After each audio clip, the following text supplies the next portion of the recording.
شروع کرتا ہوں اللہ تعالیٰ کے نام سے جو بڑا مہربان اور نہایت رحم فرمانے والا ہے۔ سیدنا معاذ بن جبل رضی اللہ تعالیٰ عنہ سے مروی ہے کہ غزوہ تبوک سے قبل رسول اللہ صلی اللہ علیہ وآلہ وسلم لوگوں کو لے کر نکلے۔ جب صبح ہوئی تو نماز فجر پڑھائی اور لوگ پھر سوار ہوئے اور چل پڑے۔ جب سورج طلوع ہوا تو رات کو چلتے رہنے کی وجہ سے لوگ اونگنے لگ گئے، جبکہ سیدنا معاذ رسول اللہ صلی اللہ علیہ وآلہ وسلم کے ساتھ ہی رہے اور آپ صلی اللہ علیہ وآلہ وسلم کے پیچھے پیچھے چلتے رہے، جبکہ لوگ سواریوں کو چرانے کے لیے ان کو لے کر بڑے راستوں کی طرف الگ الگ ہو گئے۔ بہرحال ادھر سیدنا معاذ رسول اللہ صلی اللہ علیہ وآلہ وسلم کے پیچھے چل رہے تھے۔ ان کی اونٹنی چرتی بھی گئی اور چلتی بھی رہی۔ اچانک وہ پھسل پڑی۔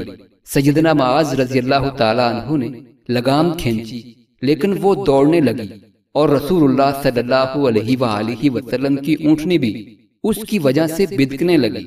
پھر رسول اللہ صلی اللہ علیہ وآلہ وسلم نے سر سے کپڑا اٹھایا اور پیچھے متوجہ ہوئے اور دیکھا کہ پورے لشکر میں سے سیدنا معاذ رضی اللہ تعالیٰ عنہ ہی آپ صلی اللہ علیہ وآلہ وسلم کے قریب ہیں۔ آپ صلی اللہ علیہ وآلہ وسلم نے ان کو آواز دیتے ہوئے فرمایا، اے معاذ۔ انہوں نے کہا، جی میں حاضر ہوں اے اللہ کے نبی۔ آپ صلی اللہ علیہ وآلہ وسلم نے فرمایا، قریب ہو جا۔ پس وہ آپ صلی اللہ علیہ وآلہ وسلم کے اتنے قریب ہو گئے کہ ایک سواری دوسرے کے ساتھ مل گئی۔ پھر رسول اللہ صلی اللہ علیہ وآلہ وسلم نے فرمایا، میرا یہ خیال تو نہیں تھا کہ لوگ اس قدر ہم سے دور رہ جائیں گے۔ سیدنا معاذ رضی اللہ تعالیٰ عنہ نے کہا، اے اللہ کے نبی، لوگوں کو اونگ آنے لگ گئی اور ان کی سواریاں چرنے کے لیے دور دور تک بکھر گئیں۔ رسول اللہ صلی اللہ علیہ وآلہ وسلم نے فرمایا، میں بھی اونگ رہا ہوں۔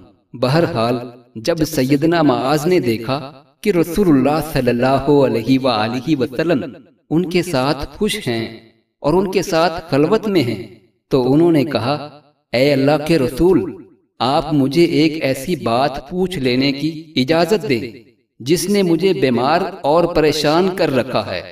اللہ کے نبی صلی اللہ علیہ وآلہ وسلم نے فرمایا، جو چاہتے ہو سوال کر لو۔ انہوں نے کہا، اے اللہ کے نبی، آپ مجھے ایسا عمل بتا دیں کہ جو مجھے جنت میں داخل کر دے۔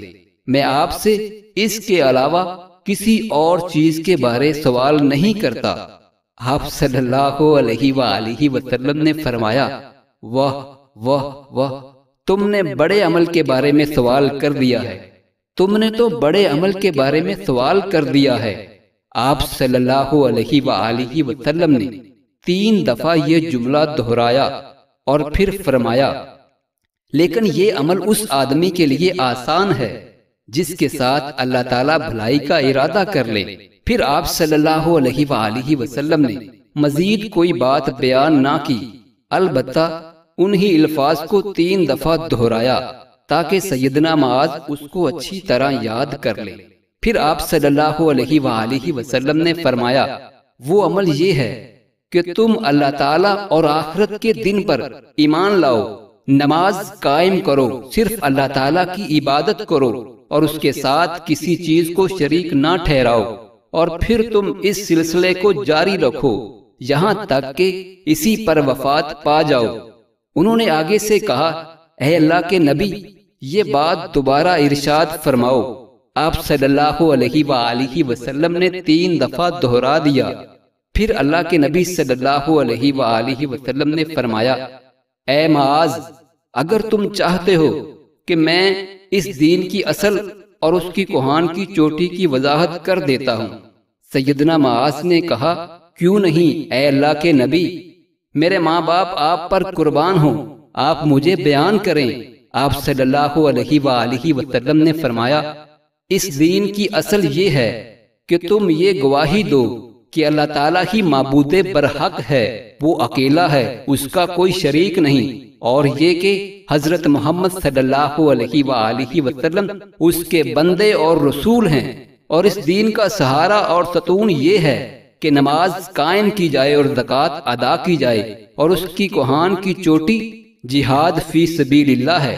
مجھے تو یہ حکم دیا گیا ہے میں اس وقت تک لوگوں سے قتال کروں جب تک اس طرح نہ ہو جائے کہ وہ نماز قائم کریں، زکوٰۃ ادا کریں اور یہ شہادت دیں کہ اللہ تعالیٰ ہی معبود برحق ہے، وہ یکتا و یگانہ ہے، اس کا کوئی شریک نہیں، اور محمد صلی اللہ علیہ وآلہ وسلم اس کے بندے اور رسول ہیں۔